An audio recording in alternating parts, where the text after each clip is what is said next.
Well, it's just truly a delight to be here. I have the pleasure, I've heard Reverend Dr. Edward speak so many times. I've never heard him on the piano, though, which is really awesome. It's very, very cool. And I say to people, if you want to hear the speaker that I most am inspired by, go listen to Reverend Dr. Edward. Yeah, it's true. So I have a confession to make. I did get to the talk themes for the year and the month and what was happening today, and I was sort of excited to weave together the idea of the wisdom principles and a journal that I've written with Reverend Dr. Christian Sorensen, who is the minister in Encinitas, California, Seaside. Center for Spiritual Living. And I was supposed to bring them to sell them to you, and I wasn't able to bring them. So this is the cover of the book, and it's called the Joyous Living Journal, and I'd love for you to hop out on Amazon if you feel so moved.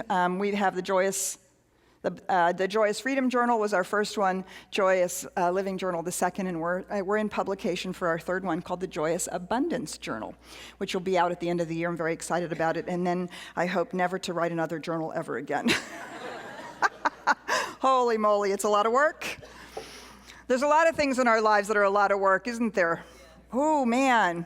Starting with answering emails, right? And keeping up with all the things that we have to keep up with, and raising the kids and going grocery shopping and paying the bills and going to work and going to the center and taking classes and volunteering. And are you tired yet?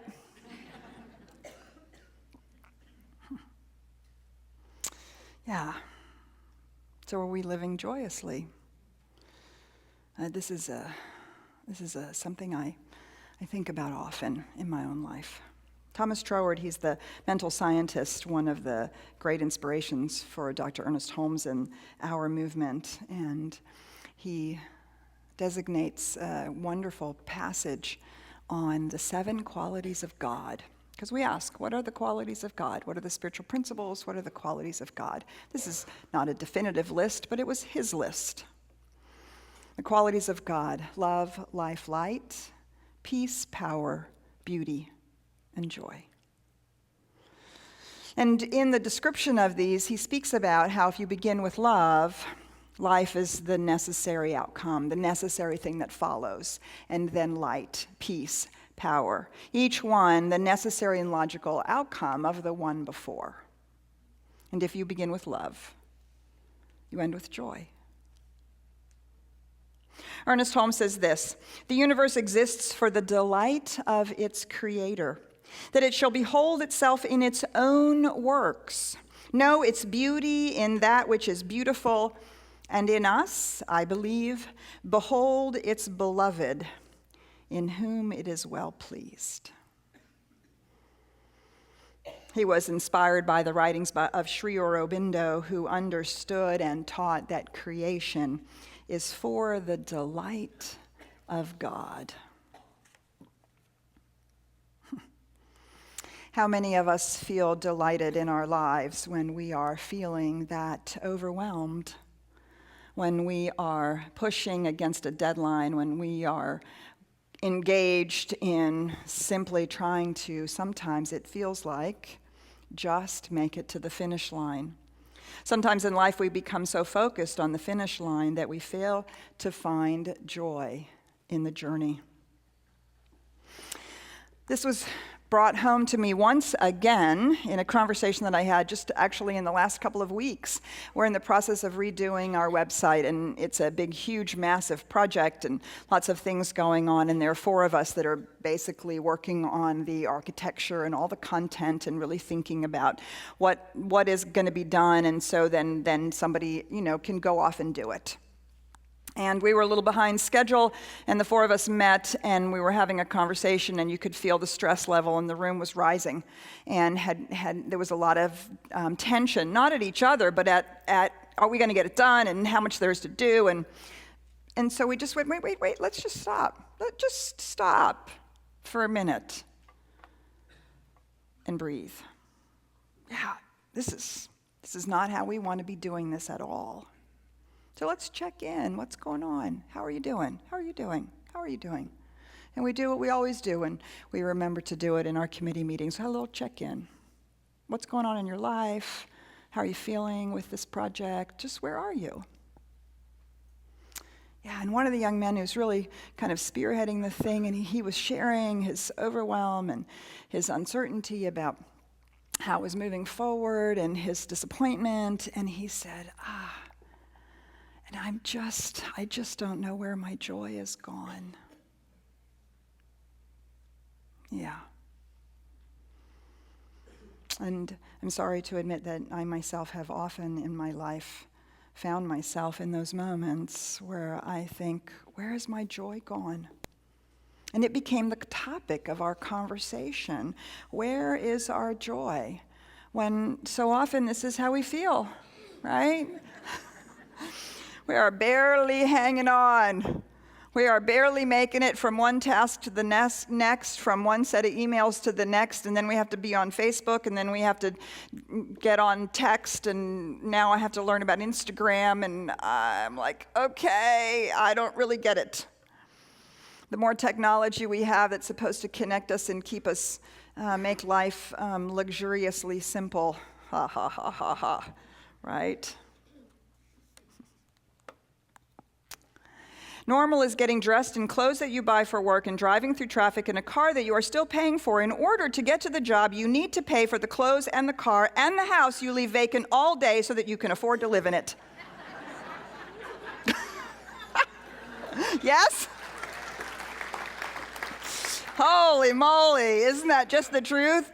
And sometimes I'm sorry to admit that even in being in this teaching for as long as I have, sometimes it still feels this way, doesn't it? When we get into that sense of move, move, go, go, do all the time. And for me, what happens is then I begin to feel like this. Get me down! Help! Somebody please fix it. Oh my gosh. Yeah, poor little guy. I just wish somebody would take pity on me. Yeah, but it doesn't work that way, does it? We usually have to take pity on ourselves. And we have to stop for a moment. I have to stop and ask myself, what is driving all of this? What is driving me to end up feeling like this?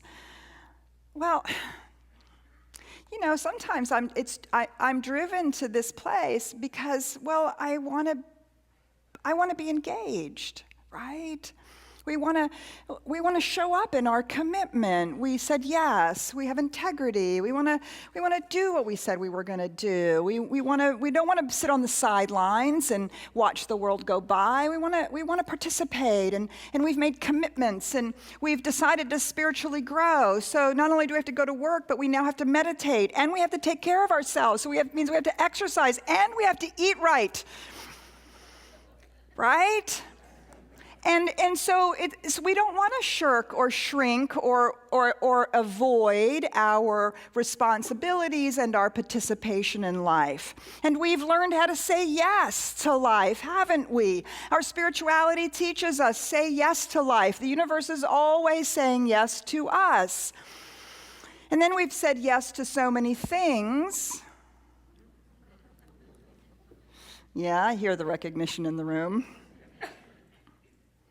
And that becomes our normal, our new normal to live in this place. So I have this a similar plaque in my kitchen. It says, pretending to be a normal person day after day, it is exhausting. Stop doing it. Stop it. And it's not just the normal of fitting in.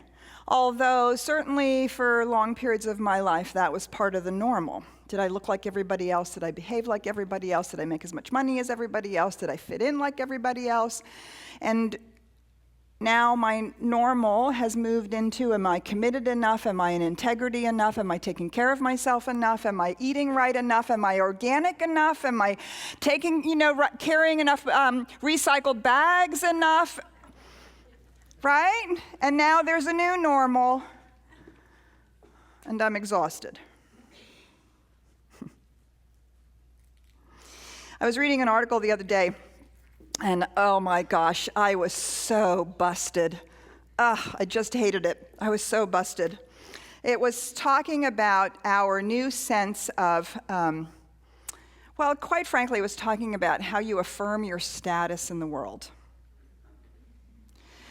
And you affirm that when somebody says, "How are you? How's it going?" And you answer, "I'm so busy." That's the new status symbol. Because if I'm that busy, I'm that committed. I'm that participatory. I'm somebody important.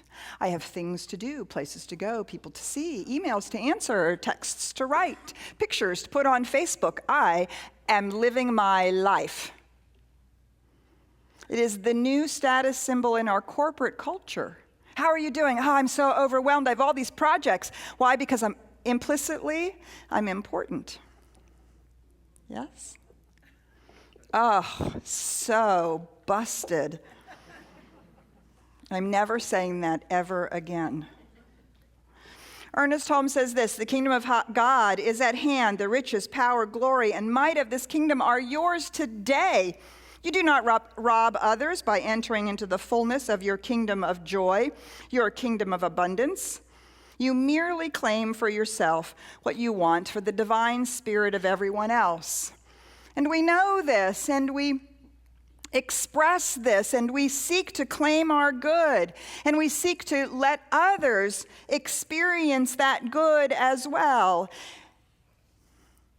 We know that we're not robbing it of anybody else, but sometimes I wonder if we're robbing it from ourselves, because we're so busy being about the abundant life that we can have and the abundant experience that we can have. We can become so busy with all of our yeses, and we stop finding that place of joy. We stop moving from that place of inner direction. And we simply do because it's there to do. So we asked ourselves in that meeting, what does joy look like? What does joy look like to us? As we were talking, and our conversation moved from overwhelm to this statement, I've lost my joy. Well, what does it look like? It's interesting to think about. In the Bible, joy is used in the Christian scripture. It's used 150 to 200 times, depending on which translation you read. And it's very interesting that it's twice as often in the Hebrew portion of the Bible as it is in the Christian portion. That makes sense, somebody says. Understanding how beautifully originally blessed life is. And so we got to talking about it, and we talk, when we feel joy is when we have some sense of spontaneity and little windows of opening. And we began to talk about, of course, how often we experience when we have the eyes of a child, we have the wonder of a child, we have that moment of freedom to express outside of the confines of the doingness that we are engaged in. Ernest Holmes says this: whatever your years, there is in every being's heart the love of wonder, the undaunted challenge of events, the unfailing childlike appetite for what is next, for the joy and the game of life. You are as young as your faith and as old as your fear, as young as your hopes and as old as your despair. So let's make room for surprises. Let's make room for those I can't wait fors. Remember that? I can't wait for Christmas. I can't wait for school to end. I can't wait to go have a sleepover with my friend. I can't wait for. Not those, oh, we're living in the future thing, right? When I have that, then I'll be happy. Not that kind of future. But the I can't wait for, that thing that delights us, that moves us out of the confines of the rat race, that hamster wheel that we can find ourselves in. And we really stopped and asked, well, do I have an I can't wait for coming up? I have an I can't wait for. I'm going to go on vacation. I'm going to go for the month of July with some friends to Europe. And I'm really, really looking forward to it. And how wonderful that is. We have that experience of joy and delight when we go on vacation. But we can't be gone for a month every month, can we? Can't always be on vacation. So what is that I can't wait for that you have this week? That date night, that thing that breaks you out of the routine, something that opens the window of possibility and surprise. But I don't believe that that's enough. I don't believe it's enough for us to just recapture or find those moments where we have childlike wonder. As I said, we can't always be on vacation. We do actually have our lives to live. We have the ordinary daily moments of our lives of having coffee in the morning and sitting with our coworkers and raising our children. And we have the ordinary things that we do every day. And we want to find joy in that, not only somehow separate from our life. In the Hermetic teachings, this is where we get this notion, as above, so below. This comes originally from the ancient Hermetic teachings. And of course, it's deeply embedded in our own teaching. Another way that we say this is, as within, so without. As the within and the above, these are states of consciousness as we understand, and then it outpictures in our life, in our world. I'm going to be talking a lot about our states of consciousness in the workshop this afternoon when we talk about the four kingdoms of consciousness. And so as we think about this, as above, so below, as within, so without, we have an opportunity to really reorient ourselves to the truth of our being, to the joy that is actually always and forever present. For this, I use the image of the Celtic cross. It is the Celtic cross with the equilateral arms. And it represents this way in which we might think about how we stand in equality of God. So the vertical line in the cross represents the absolute quality of divine reality, the absolute quality. It has no opposite. It is simply the presence of, as Troward listed, love, life, light, peace, power, beauty, and joy.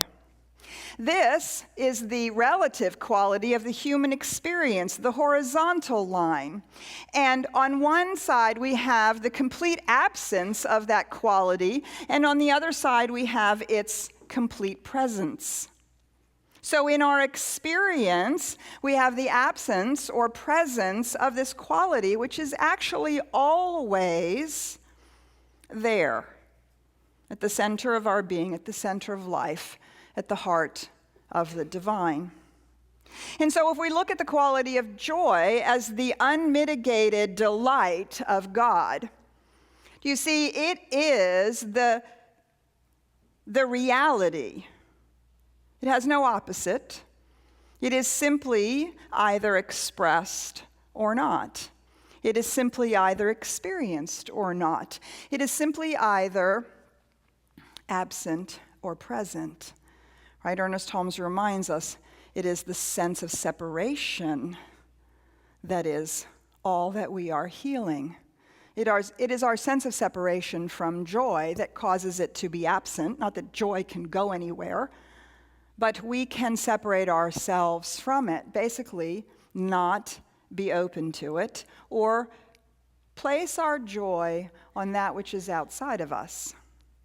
And so when we do that, we can move through the experiences of the absence of joy. And so the absence of joy might start with sorrow. It moves through depression, and at the outer edge, we might call it despair. Not because these are experiences or feelings in and of themselves, but this is what we call when joy becomes less and less and less present in our lives. On the other hand, joy can be more and more present. We can begin with happiness.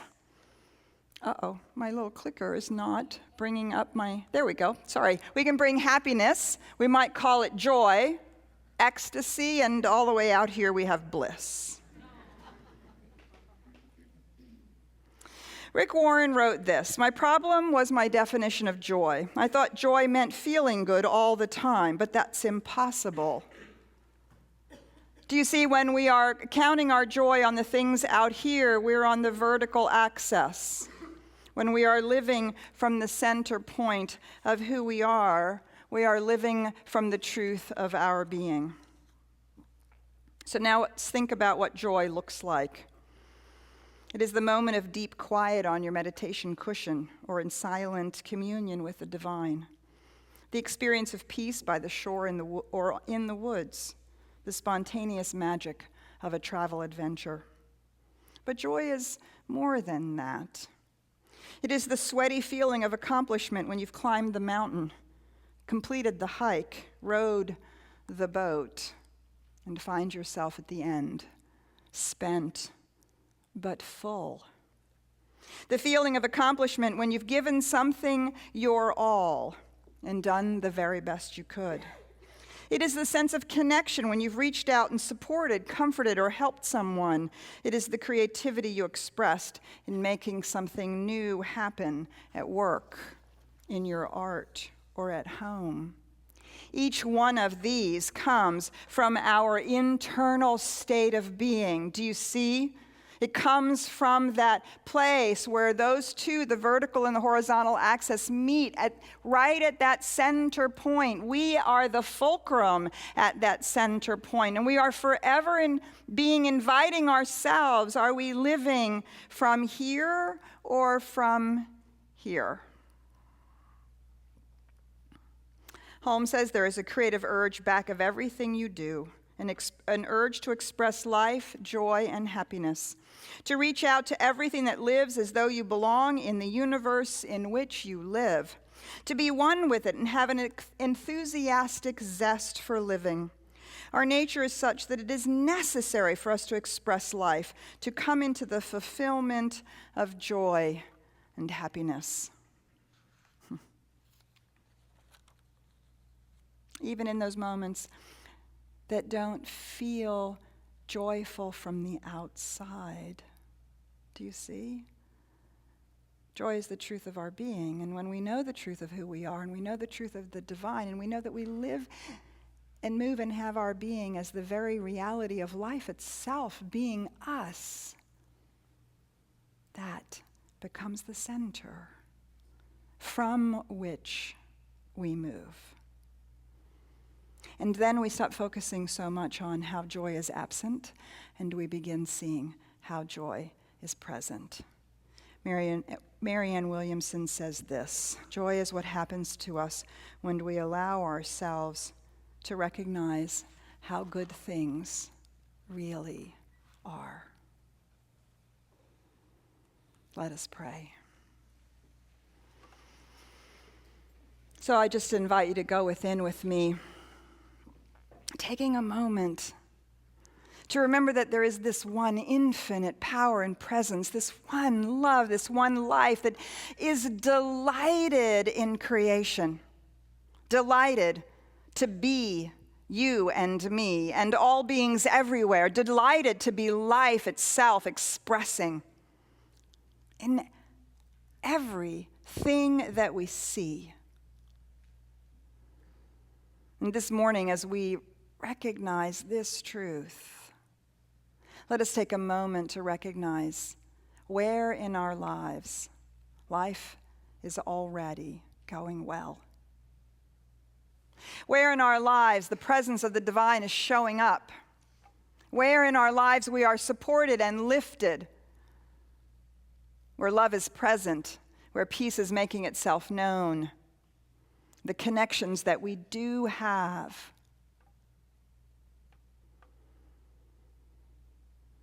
How grateful I am to know that in the midst of no matter what, there is good, there is God, and therefore there is joy. It is on this joy I stand. It is from this joy that I move. It is from this place that I proclaim for each and every one of us that this is the truth of our being. And it is from here that we move in the world. Grateful to know that this is so. We simply let it be, and so it is.